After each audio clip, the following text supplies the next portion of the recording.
It's official pick time. UFC 315 goes down in just a couple days. We got 12 fights to go through. They're going to be rapid fire. A couple of comments about why I'm taking who I'm taking. But if you want some longer form breakdowns, I did a live stream last night here on YouTube. Go check that out. That was about 2 hours long. So we went really in depth on each and every fight on the card. But official picks, these are gun to your head.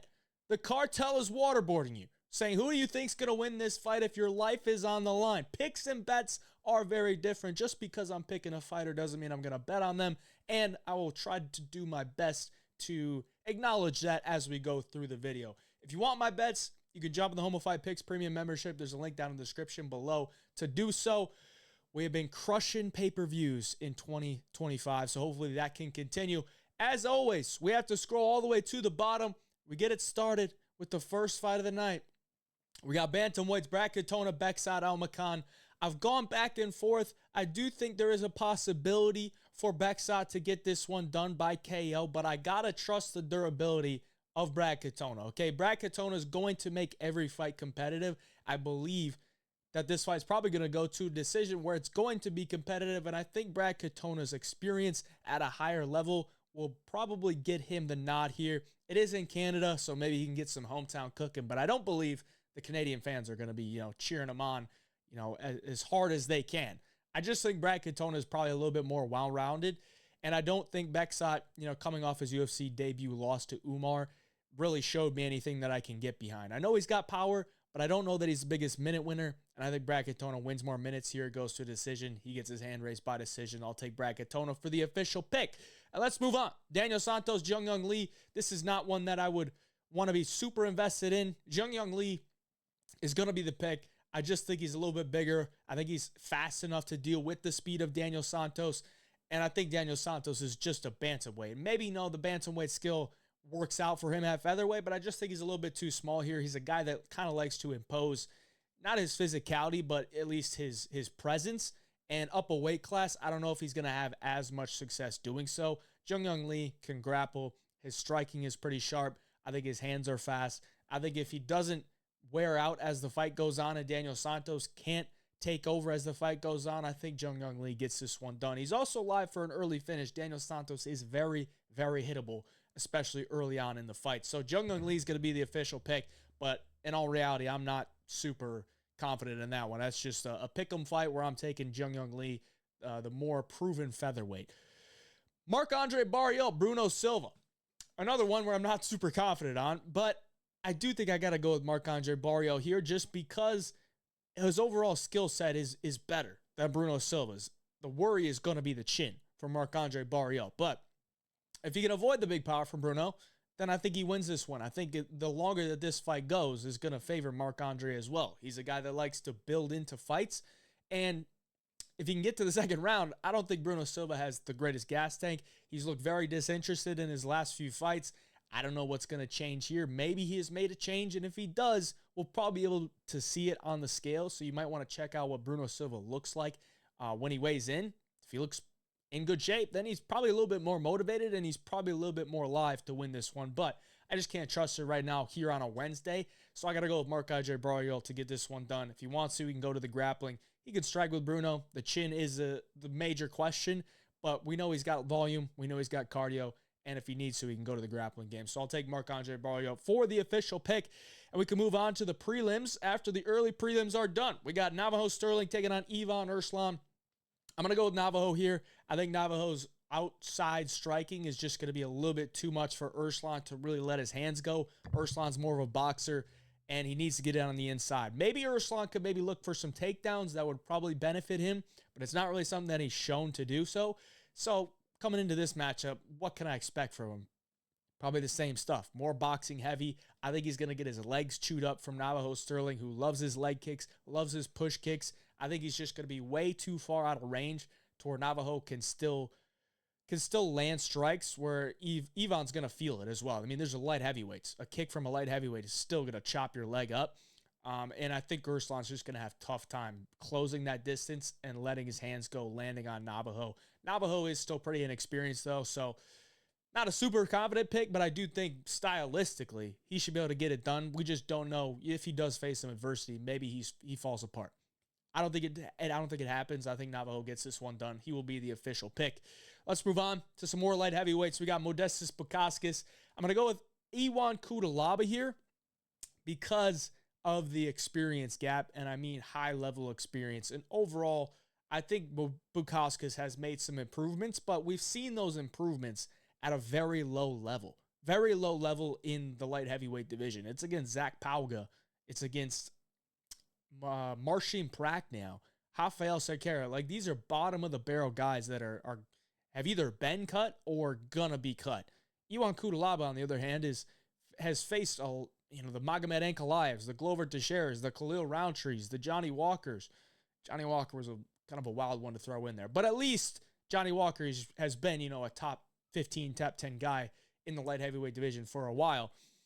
So Iwan Cutelaba is going to be the pick. I think if he can get the wrestling going, then he's going to be able to wear down Modestas. I don't think Bukauskas has the greatest gas tank when he's getting grappled. I think he wants to keep the fight clean from the outside. And even if it is clean from the outside, I think Bukauskas will have some success, but Cutelaba's not a guy that's really just going to fight at range. He wants to get on the inside, let his hands go, and then maybe shoot a takedown. So I think Cutelaba determines, how this fight plays out.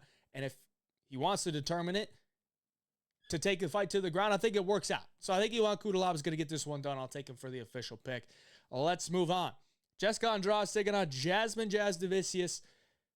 I really tried to look towards the Andrade side just to see if there's anything out there, and I just can't do it. At 125 for Jessica Andrade, she's just too small. I think she's not even that fast. At 125, you would expect a strawweight that moves up to 125 to maybe have some speed advantage, and sometimes it's there, but overall, I mean, she's 5'1", a girl that loves to bring the pressure and a lot of volume, and with big power shots. I just don't know that Jasmine's going to let her do that, because Jasmine at times will strike with you, but she knows her game. She knows where she's best, and that's getting that body lock, dragging you to the ground. And once she has you on the ground, it's pretty hard to get back up because she's huge. And she's going to be much bigger than Jessica Andrade here. She gets on top. I could even see a TKO finish.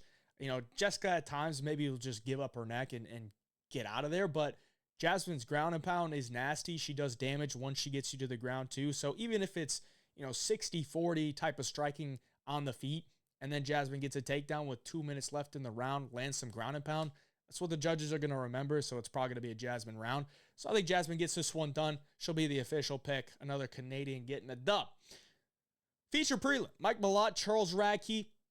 I'm going to take Charles Radtke here, but I have to say, Mike Malott's stock isn't exactly high, and maybe that is factored into the line, but ultimately, I've never really thought Mike Malott was some amazing fighter. I just thought he had really solid skills, got some solid matchups, and performed to the best of his abilities and got finishes. Then he took the Magny loss, and he fought Trevin Giles, and Trevin Giles didn't really throw much at him. And Mike Malott was able to win a decision there. Charles Radtke, I don't think he's going to pull up Trevin Giles. I think Trevin Giles is very chinny, and maybe Trevin was just scared of getting hit as well. I think Charles is going to bring the pressure to Mike Malott throughout this fight. I think he's going to get in his face, going to make Mike Malott uncomfortable. And if Charles Radtke can do that, I think his chances of winning go up tremendously. And I think that's probably the game plan that he's going to come in with. He's been training with Barriault for quite some time. And I think his skill set is rounding out. He's got big power. I think he has the chance to knock out Mike Malott as well. Give me Charles Radtke for the official pick as the underdog. Benoit Saint-Denis kicking off the main card against Kyle Prepolec. Kyle Prepolec is going to shock the world on Saturday night with a head kick knockout. Maybe. But I think Kyle Prepolec is probably going to get choked out here. I think Prepolec is just a decent enough striker. Like, he's not terrible on the feet, but I think the path of least resistance for BSD would be to just take this guy down and grapple. Because if you're BSD, you're coming off back-to-back losses, fights that you got knocked out and beat up in. Why wouldn't you want to take this striker down and go for the jiu-jitsu game, and that's probably your best path in a lot of fights, is taking guys down and working his jiu-jitsu, because he's strong and he's got solid jiu-jitsu. I expect him to come in here, look for takedowns early, get to the back, and probably sink in a rear naked choke. So Benoit Saint-Denis, the official pick. Everybody's going to be taking him. I think he gets it done here. But, if he wants to strike with Kyle Prepolec, he's opened himself up because Prepolec's got a nice little high kick, nice little lead kick as well, a nice little left hand. Benoit could be getting hit with something, but I think Benoit gets the takedowns and gets the sub. Let's move on. Alexa Grasso, Natalia Silva. Fairly confident in this one. I think Natalia Silva wins this one because she is just way too good at range, and Alexa Grasso does not close range well. And Alexa Grasso's offensive wrestling is not that good, and Natalia Silva's takedown defense is very good. So how does Alexa Grasso win this fight? I think she's probably going to have to find some type of opportunistic submission, maybe land a knockdown and jump on her and finish her there, or she's going to have to land multiple knockdowns or a knockdown in 2 out of the 3 rounds. I don't see it. I really don't see it. So I think Natalia Silva wins this fight with her range. She's a very, very good striker who has power, very physical as well. And I just don't see how Grasso wins a lot of minutes here. Natalia Silva is going to be winning most of the minutes. I think she gets this one done probably by decision. Natalia Silva is going to be the official pick. I like her a lot this week. Let's move on. Jose Aldo, Aiemann Zahabi. This is one that I do not like because I can't trust Jose Aldo at 60 years of age. You know, people say he's 38, but he's probably pushing close to 60 at this point. And I don't really trust, Aiemann Zahabi that much. I don't really trust him to put on the pressure to Jose Aldo, but at least for Aiemann Zahabi, I can usually trust this guy to have a solid game plan because his brother is his coach, Fiorot Zahabi. They always have solid game plans. So if he has a solid game plan against Jose Aldo, what's the game plan look like? Well, it's probably pressure him with some jabs, stay out of kicking range, maybe push him up against the cage where Aldo just likes to hang out. Limit the pocket boxing exchanges. If Aldo starts to get downhill, circle out and reset. I think if he does that, he has a chance to beat Aldo on the scorecards. Like, Zahabi actually does have some nice counters as well. He'll counter the kicks pretty well by catching it and winging some hooks after where you're off balance. He'll counter you with a nice right hand down the middle. It doesn't look that impressive when you watch Aiemann Zahabi fight, but it is very effective. Very technical, very calculated, and he doesn't get hit all that often. 71% striking defense. So I don't really trust Aldo at this point. If this was prime Aldo, he would do some dirty things to Aiemann Zahabi, but he's not. It's not prime Aldo, and Zahabi's got a lot of momentum coming in here. He's probably got a lot of belief in himself. It's a big opportunity for him. Aldo, on the other hand, it's arguable that he's just showing up for paychecks. I mean, he probably gets hundreds of thousands of dollars just to show up. Zahabi, probably not getting paid that much, maybe 50 and 50. So Zahabi's got a lot more to fight for, in my opinion. I'm going to take Aiemann Zahabi here for the official pick. I don't like it that much just because, I think Aldo in his prime would absolutely smoke Zahabi, but I just think he's a little bit over the hump. Not as motivated, and Zahabi's got the momentum. So I'll take the shot on Zahabi as the underdog to get it done in his home country. Co-main event, we got Valentina Shevchenko, Manon Fiorot. And this one was very tough for me because I've been a Manon Fiorot truther. But then I see Valentina Shevchenko as the underdog. I got to take a look. And I don't know that Valentina's going to be severely outclassed in the striking, but I do think her striking has taken a hit over the years. And I remember when she fought Taila Santos, and it was a very close fight. She arguably lost. And then I'm like, she's not looking good, man. She's not really looking that good. And then she had the 3 fights with Alexa Grasso, and she won one of them and went to a draw, and then she lost with the one by the sub. She's coming off the win, but it was pretty much all wrestling. And what does that kind of tell you? Kind of tells you, like, obviously the path of least resistance with Valentina would be to take down Alexa because she has no takedown defense, and it worked out well for her. She got her the win, but she was struggling in some of the striking exchanges in that second fight, and that's kind of why she probably went to the wrestling in the third fight, because it was very competitive between the two in the second fight. I think Manon probably edges the striking in like a 55-45, maybe a 60-40 type of outlook on it if you want to put percentages on it. So then does Valentina get the takedowns on Manon? I don't know that she really does. Like, she might get a couple, but I don't know that she's going to be able to go to it when she wants to. And Manon is just so damn big. I think she's probably going to be able to win some minutes here. Like, I struggle to see how Manon is just losing minutes left and right unless she's just flat out on her back. I think if the fight is on the feet, she's probably winning the minutes. So I'll take Manon Fiorot for the official pick. I've been a Manon Fiorot truther, and I think I just got to ride it here. I said on my live betting breakdown last night, it's kind of dog or pass, and maybe I'd get to the dog, but the line's coming down on Fiorot. If she gets to the dog, I might have to play it. We will see, but Manon Fiorot is the official pick. Let's move on to the main event, where you should already know my pick in this one. It's JDM season, boys, okay? Belal Muhammad is almost 37 years of age. There's only been 3 men in the weight classes 185 pounds and below to win 35 or older in a title fight. It's Belal Muhammad, it's Tyron Woodley, it's Alexander Volkanovski. Belal just did it last year at the age of 36. It's not going to be a long title run for Belal Muhammad. And if you're going to give me a guy like Jack Della Maddalena to go up against Belal Muhammad, I think it's a tough matchup for Belal. Because if I'm building a fighter to beat Belal Muhammad, I'm giving him rock-solid takedown defense, which Jack doesn't have. But Jack has a really good scrambling defense.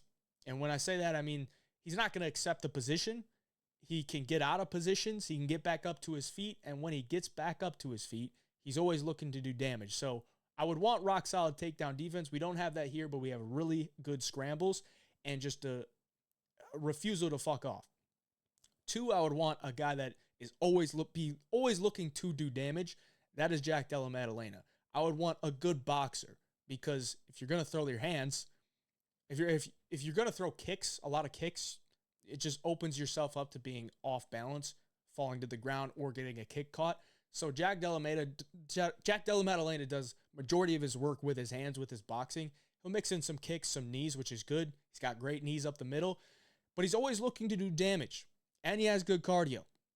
I think he's a 5-round fighter. We haven't seen him in a 5-round fight, but if you watch his fights, he tends to build as the fight goes on and gains more success as guys get a little bit tired, as he can get more reads, as he can start digging into the body, get you tired that way.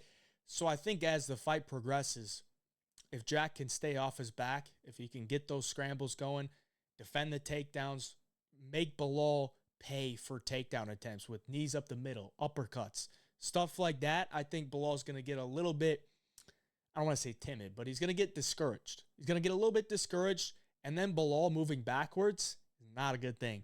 Belal up against the cage, not a good thing. And Jack, when he has opponents up against the cage, is a very good thing for Jack, because he is nasty there, and you don't want to deal with that. So Jack Della Maddalena is going to be the official pick.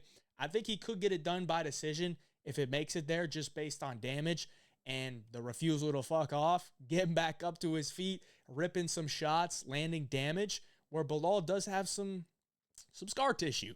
Okay, I think he will be bloodied up here. He's been bloodied up in a lot of fights, even fights that he's won.